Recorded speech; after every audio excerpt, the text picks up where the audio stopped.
आप किडनैप हुए MM आलम road से, 3 दिन वलेंशिया टाउन में रखा गया, फिर वजीरिस्तान कन्वर्ट कर दिया गया। वो ग्रुप कौन सा ग्रुप था? एक उज़्बेकी ग्रुप था, मगर इसमें कुछ पाकिस्तानी भी इन्वॉल्व थे, लाहौरी इन्वॉल्व थे। और वहाँ तो ये मेरे साथ बदतरीन मतलब सलूक करते थे। इन्होंने मुझे स्टार्व किया, स्लीप डिप्राइव किया, ज़मीन में दफना दिया, मेरे सारे नाखून निकाल दिए। कोई एक भी उनमें से पोलाइट नहीं हुआ इतने टाइम में? इसके अंदर वो किसी इंसान में उसकी दाढ़ी देख के, उसका लिबास देख के, वो खातून है, वो छोटा बच्चा है, उनके दिल में रहम नहीं आता। वो सबको काफिर समझते हैं। इनको आप पहले से जानती थी शादी से? नहीं, जब ये किडनैप हुए थे तो नहीं। I was 15 when I came to Pakistan. वालिद साहब आपके नवाज शरीफ साहब के क्लास फेलो रहे। मेरे वालिद साहब और मियाँ साहब की सियासी एक राइवलरी थी। लेकिन जब मैं अगवा हुआ था तो कुलसूम बीबी जो हैं, जो मियाँ साहब की बीवी थी, उन्होंने जो मेरी वालदा का ख्याल रखा था इज़ इनक्रेडिबल। काफ़ी लोग मेरे से पूछते हैं आपके साथ जो हुआ उसका कोई आपको ट्रॉमा या कोई दर्द या कोई गुस्सा। मैं हमेशा बताता हूँ नहीं, क्योंकि मैंने इसको कॉन्कर किया है। मगर जो मेरे वालिद साहब के साथ हुआ वो अभी भी मुझे आज भी एक पिंच करता। हाँ, वो सिर्फ एक गरीब औरत को डिफेंड कर रहे थे। अस्सलाम वालेकुम जी, मैं हूं अब्दुल सिद्दीक और आप देख रहे हैं सुनो डिजिटल। और मेरे साथ आज दो बहुत ही ख़ास मेहमान हैं, और शहबाज तसीर साहब हैं और नेहा तहसीर हैं।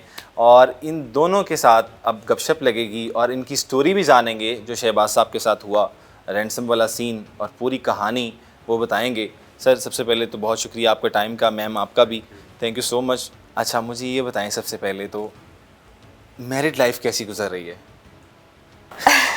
एक दूसरे को किस तरह देख के? आई थिंक अच्छी गुजर रही है।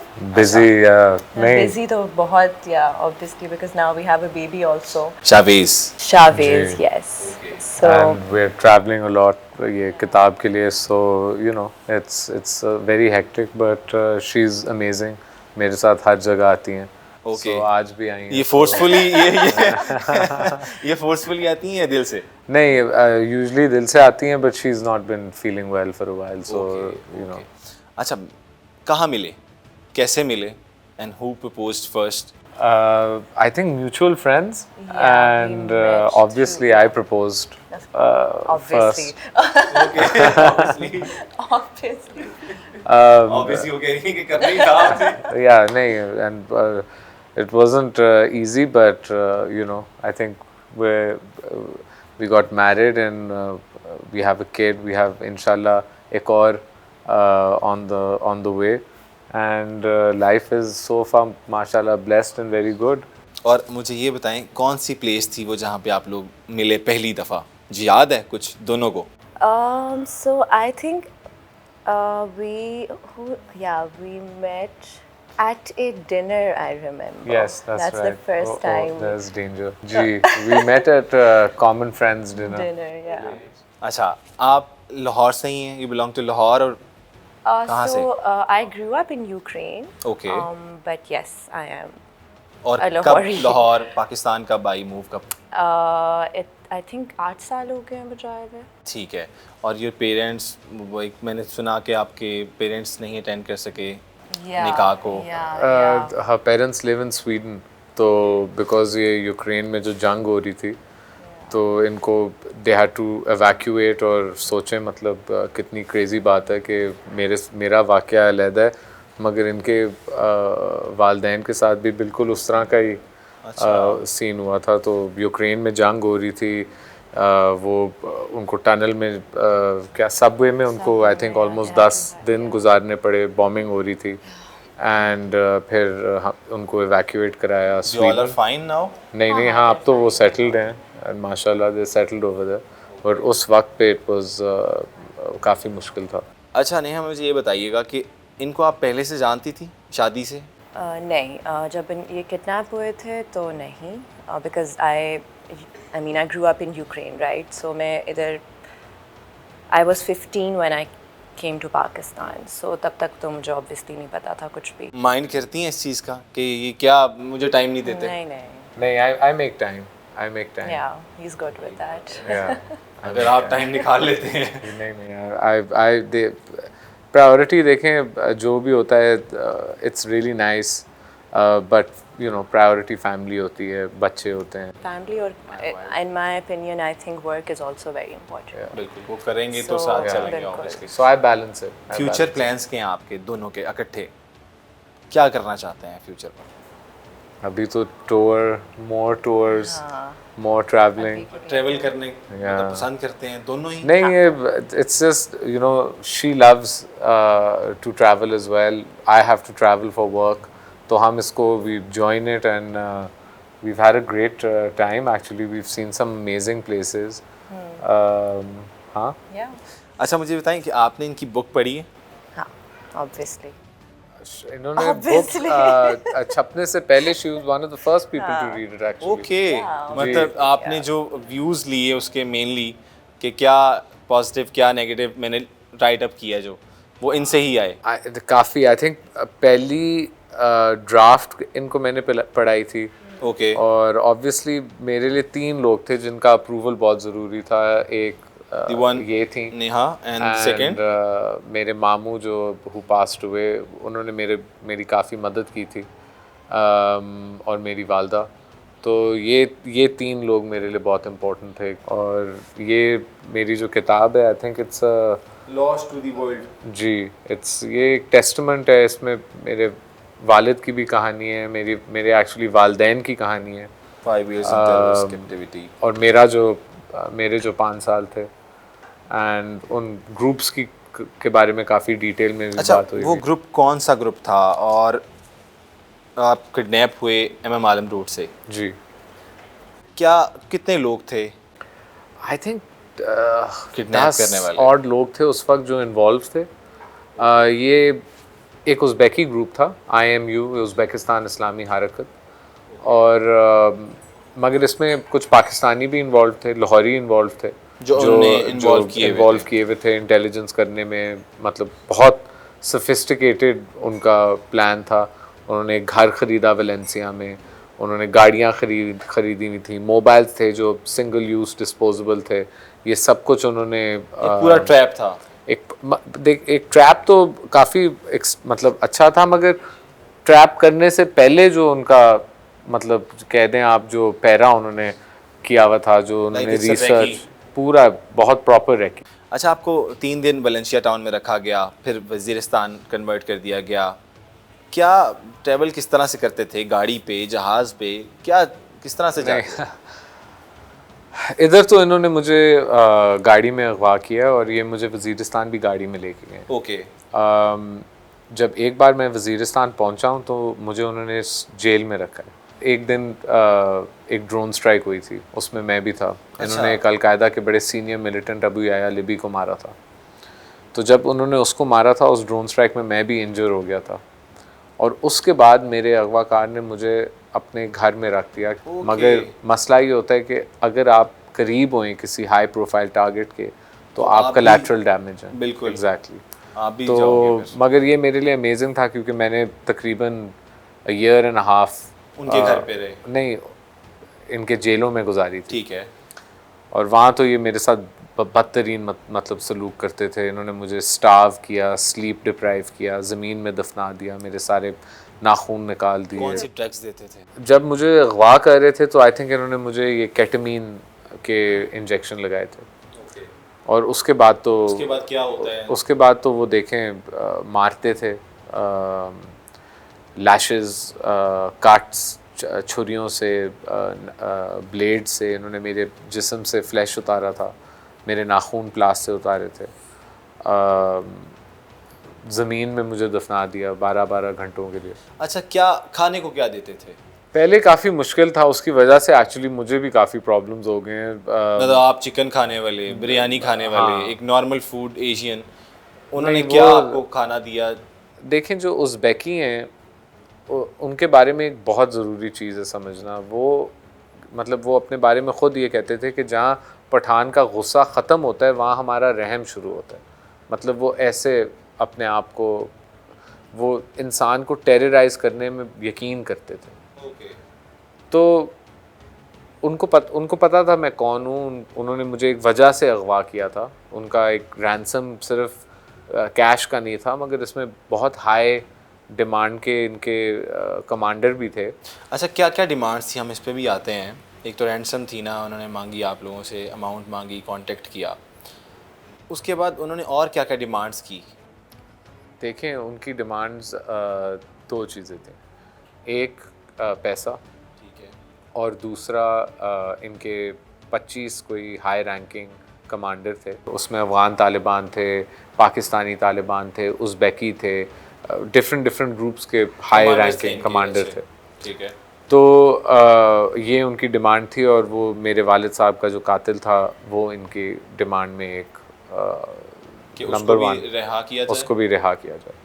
तो ये एक सिर्फ पैसे की डिमांड नहीं थी, ये एक किस्म की सियासी भी इनकी गेम थी। इनको पता था कि जो भी है पाकिस्तान की रियासत का काम है अपने गवर्नर को प्रोटेक्ट करना, और वो नहीं कर सके। उसके बाद वो उसके बेटे को भी नहीं प्रोटेक्ट कर सके। अब अगर उनको उसके कातिल को रिलीज़ करना पड़ा बेटे की जान के लिए, जो मेरे लिए तो एक बड़ा ही शर्मनाक और बहुत ही मतलब पता नहीं मैं अपनी ज़िंदगी कैसे गुजारता अगर ऐसा कुछ हो जाता। मगर ये हुकूमत, फ़ौज, इंटेलिजेंस के ख़िलाफ़ एक डिमांड थी। और यही अल्लाह देखें अपने बंदे को इज़्ज़त देता है, अपने बंदे को बचाता है। इसलिए मैं हमेशा लोगों को ये बात बताता हूँ कि इस हमारा जो दीन है ना, इसको बचाने की कसम अल्लाह ने उठाई हुई है। इसको और कोई नहीं बचा सकता, और अल्लाह इस्तेमाल करेगा अपने हाथ जैसे उसने करना है, मगर कोई इंसान इसकी ज़िम्मेदारी नहीं उठा सकता। तो देखें, मतलब जैसे उसने मुझे बचाया है, जैसे वो मुझे लेके आया है, मुझे इज़्ज़त भी दी है, तो मतलब ये एक मोत्सा ही है। कितने अप्रॉक्सीमेटली लोग होते थे ये सब करने वाले? ये इनकी जो इस्तख़बारात की डिपार्टमेंट थी वो करती थी, और तकरीबन 6 से 10 बंदे, इतने ज़्यादा की ज़रूरत नहीं होती, आर्म्ड होते हैं, और आप मतलब ठीक है, कैदी होते हैं। सही है। तो मतलब आप हेल्पलेस होते हैं उधर, उनको एरिया सारा उनका है। सो उस मरकज़ में कितने लोग हैं वो मतलब कोई एक भी उनमें से पोलाइट नहीं हुआ इतने टाइम में? था एक्चुअली। जब मैं अपने अगवाकार के घर में गया तो उसका ब्रदर इन लॉ जो था उसने मेरे पे बड़ा रहम किया। उसकी मदर इन लॉ, उसने एक्चुअली मेरी जान बचाई, उसने मेरा टॉर्चर सारा रोका। और जो ब्रदर इन लॉ था वो एक्चुअली मोहम्मद ताहिर फ़ारूक जिसने ग्रुप बनाया था उसका बेटा था। तो उसने क्योंकि मेरे पे रहम किया, ये अल्लाह की तरफ से देखें एक मोत्सा ही होता है कि इतने ख़तरनाक और इतने मतलब जानवर जैसे इंसानों के बीच ऐसे लोग आ जाएं, और वो भी ऐसे लोग जिसने ग्रुप बनाया, उसकी औलाद, उसकी बीवी, उसके मतलब हाँ, और ये आपकी जान बचाएं और आप पे रहम करें। तो मतलब मैं काफ़ी लकी था, और फिर मैंने इनके साथ बहुत वक्त गुजारा। फिर यहाँ जंग जो थी बहुत सख्त हो गई, ज़रब अज़ब जो इन्होंने पाकिस्तान की मिलिट्री ने शुरू किया था। तो उस वक्त हम बॉम्ब हुए, इधर मीर अली से इन्होंने हमें बॉम्ब आउट किया, शवाल से इन्होंने हमें बॉम्ब आउट किया। हम फिर अफ़गानिस्तान चले गए, और वहाँ मतलब वो कहते थे कि कुत्ता भी खुले आसमान के नीचे नहीं सो सकता, वो इतनी ख़तरनाक जगह। ओके। और उधर आई थिंक मैंने तकरीबन 1 साल गुजारा था कि इनके बीच जंग हो गई। और ये मिलिटेंट ग्रुप्स के बीच में अफ़गानी तालिबान और उज़्बेकियों के बीच। पहले they both are on the same page. मतलब उज़्बेकी इनके नीचे होते हैं, इनको ब्यात देनी होती है। इन्होंने ब्यात तोड़ दी अफ़गान तालिबान से, और ये जो आईसिस है इनको ब्यात दे दी। अच्छा, व्हाट इज़ ब्यात? इनकी जो ये बेसिकली अफ़गान तालिबान कहते हैं कि जो अमीरुल मोमिनीन है वो हमारा है, हमारे ग्रुप का जो अमीर है वो है अमीरुल मोमिनीन। ठीक है। तो अगर आप किसी और को ये ब्यात दे देते हैं कि जैसे अबू बकर बगदादी है, वो कहता है कि मैं अमीरुल मोमिनीन हूँ, तो फिर तालिबान को आप लेजिटिमाइज़ कर देते हैं। तो खिलाफत इराक़ और सीरिया में हो जाती है, अफ़गानिस्तान में नहीं। ये इनके इंटरनल पॉलिटिक्स हैं। वो ये अच्छा, हम लोगों को वो क्या समझते हैं, लाइक वो आप हमारी पूरी आवाम इसके अंदर वो किसी इंसान में उसकी दाढ़ी देख के, उसका लिबास देख के, वो खातून है, वो छोटा बच्चा है, उनके दिल में रहम नहीं आता। वो सबको काफिर समझते हैं पूरे हाँ, सबको। जो वो समझते हैं कि जैसे जो हमारा सिस्टम है इनके ख़िलाफ़ हैं, जो इनके ख़िलाफ़ है वो काफिर है। हुकूमत को काफिर समझते हैं, फ़ौज को काफिर समझते हैं। आप जहाँ अक्रॉस द लाइन आप जहाँ जाएं, ये किसी को इसलिए देखें यार, तो वो किसे प्रेज करते हैं? वो अपने आप को बस हाँ। और देखें इन्होंने नमाज पढ़ते हैं वो लोग? नमाज पढ़ते हैं। देखें मैं उज़्बेकियों के साथ था, वो काफ़ी सोफिस्टिकेटेड है वो, और जो अरब जो है ना, ये जो फाइटर्स हैं ये बहुत सोफिस्टिकेटेड लोग हैं। इनको दावा भी बहुत अच्छा करना आता है, इनके पास मुफ्ती भी हैं, इनके पास हाफिज़ कुरान भी हैं, इनको सही समझ में आता है ये क्या कर रहे हैं। और आप ख़ुद देखें अपनी तारीख़ में कि इन्होंने कभी ये नहीं देखा कि मस्जिद है या स्कूल है या औरतों का बाज़ार है या कोई क्या उन्होंने कभी फ़र्क नहीं किया किसी में। ये कभी कभार मैं देखता हूँ हमारे लोग होते हैं, वो जब कुछ गलत करते हैं तो वो फुल इस्लामी एक शक्ल अपनी देते हैं कि शायद ये हमें निकाल दें, मगर ये जो लोग हैं ना, ये इससे डिसीव नहीं होते। ये हमारी आम लोग समझते हैं शायद उसने तौबा कर लिए, मगर ये लोग बड़े क्लियर हैं कि जहाँ नज़र आए इनको मारो, इनके औरतों को मारो, इनके बच्चों को मारो, इनके घरों में इनको मारो, जो हमले होते हैं मस्जिदों में मारो। वो यही तबका करता है। आप देखें कहाँ इन्होंने किस चीज़ पे रहम, कहाँ लोग समझते हैं शिया मस्जिदों में होती है या किसी और, ये सुन्नी मस्जिदों में नहीं हुई, फ़ौजियों के अपने मस्जिदों के अंदर जाके इन्होंने फ़िदाई हमले किए। वो जो 150 स्कूल के बच्चे मारे थे, कैसे मारे थे इन्होंने? ये मैं किसी से हंस रहा था कि वो कह रहे थे कि जैसे ये जो 9 मई के वाक़े हैं, ये जो हुआ है सारा कुछ, ये हमारा 9/11 है। तो मैंने कहा कितने अफसोस की बात है, काश अगर जब वो स्कूल के बच्चों को मारा था तब अगर हम अपना 9/11 कर लेते तो शायद हम ये सब कुछ देखते ही ना, हम इस सब कुछ में यकीन ही ना करते। रूल ऑफ लॉ इतना सख्त होता कि कोई आदमी अपने हाथ में कानून ना ले सकता। जो ये 9 मई का वाक़या हुआ है उस पर आप क्या कहते हैं? देखें बहुत अजीब बात है, क्योंकि हर आदमी की राइट टू प्रोटेस्ट होती है। नुकसान पहुंचाया गया नहीं, देखें हर इंसान की एक होती है राइट टू प्रोटेस्ट, और फिर सियासत में भी जो भी उनकी अपने हक होते हैं, मगर रियासत के ख़िलाफ़ आप असला नहीं उठा सकते। लोगों के बिजनेसेस को अटैक कर रहे हैं। वो ये आउडी वाले मेरे दोस्त हैं, मैं इनको जानता हूँ। ये अस्करी प्लाज़ा तो चलें जो भी है, मगर उसके अंदर वो आउडी की दुकान थी, उन्होंने किसी का क्या बिगाड़ा?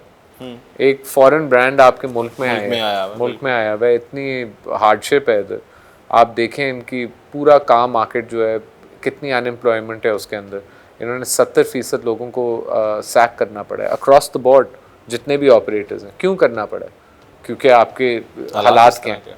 तो आप जो एक फॉरेन ब्रांड आपके मुल्क में बैठा हुआ है, आपने जाके उसके आई थिंक सो उन्होंने भी कह दिए कि हम लोग मूव आउट कर रहे हैं। उसके बाद फिर आप आए ये कैंटोनमेंट और कोर कमांडर के घर पे।